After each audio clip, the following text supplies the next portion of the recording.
Welcome to Kenton Teaches. Enjoy the video. You start by assembling what the AR will need and why each piece matters.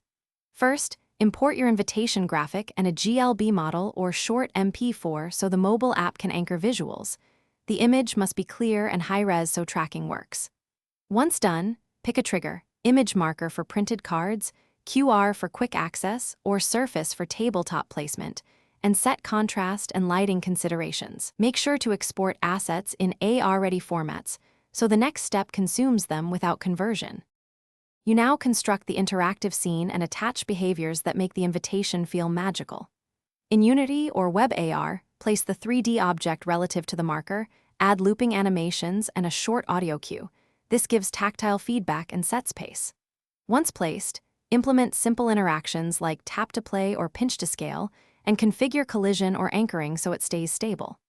Make sure to optimize textures, reduce polygon count, and bake lighting so load times and battery use stay low on most phones.